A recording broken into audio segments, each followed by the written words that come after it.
Saudara-saudari yang dikasihi Tuhan, salam damai sejahtera dalam kasih Kristus dan selamat berjumpa kembali dalam Inspirasi Rohani edisi hari Selasa 23 November 2021, pekan biasa ke-34. Marilah berdoa. Dalam nama Bapa dan Putra dan Roh Kudus. Amin. Saudara-saudari yang dikasihi Tuhan, inspirasi rohani hari ini diambil dari Injil Lukas bab 21 ayat 5 sampai dengan 11. Ketika itu beberapa orang berbicara tentang bait Allah dan mengagumi bangunan yang dihiasi dengan batu-batu indah dan berbagai macam barang persembahan.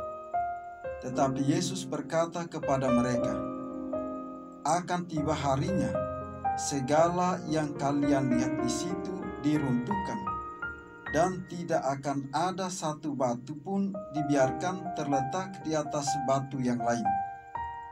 Lalu murid-muridnya bertanya kepadanya, "Guru, bila manakah hal itu akan terjadi? Dan apakah tandanya kalau itu akan terjadi?" Jawab Yesus, "Waspadalah, jangan sampai kalian disesatkan. Sebab banyak orang akan datang dengan memakai namaku dan berkata, 'Akulah dia,' dan saatnya sudah dekat. Janganlah kalian mengikuti mereka. Dan bila kalian mendengar kabar tentang perang dan pemberontakan, janganlah kalian terkejut, sebab semuanya itu harus terjadi dahulu. Tetapi itu tidak berarti kesudahannya akan segera datang." Kemudian Yesus berkata kepada mereka, "Bangsa akan bangkit melawan bangsa, dan kerajaan melawan kerajaan. Akan terjadi gempa bumi yang dahsyat, dan di berbagai tempat akan ada penyakit sampar dan kelaparan. Dan akan terjadi juga hal-hal yang mengejutkan dan tanda-tanda yang dahsyat dari langit." Demikianlah Injil Tuhan. Saudara-saudari yang dikasihi Tuhan, menjadi kebahagiaan dan keindahan tersendiri apabila kita bisa melihat, menyaksikan, dan merasakan bangunan yang megah, pemandangan alam yang indah dan sejuk, para seseorang yang rupawan. Semuanya itu adalah kenyataan manusiawi yang patut kita syukuri. Bersyukur pula kita mampu menikmatinya dengan indera-indera yang kita miliki. Setiap manusia pasti menghendaki semua yang baik dan indah, mulai dari tingkah laku manusia sampai dengan tingkah laku alam semesta. Saudara-saudari yang dikasihi Tuhan, itulah kenyataan kita sebagai manusia yang mampu berpikir dan bertindak. Namun kemampuan itu yang juga seringkali justru menjadi penghancur keindahan-keindahan yang ada di sekitar kita. Bahkan keindahan manusia juga dirusak karena pikiran dan tindakan kita sendiri. Manusia yang begitu agung dan mulia justru menjadi begitu rendah karena diri kita sendiri. Wajah manusia yang semula tampan dan cantik dikagumi dan dipuja juga lambat laun memudar. Kita pada akhirnya paham bahwa yang material fisik bersifat sementara. Kalau demikian, yang kita butuhkan adalah nilai, sistem, dan spirit yang berfungsi untuk menghadirkan kembali keindahan, keserasian, kedamaian, keagungan, dan kemuliaan.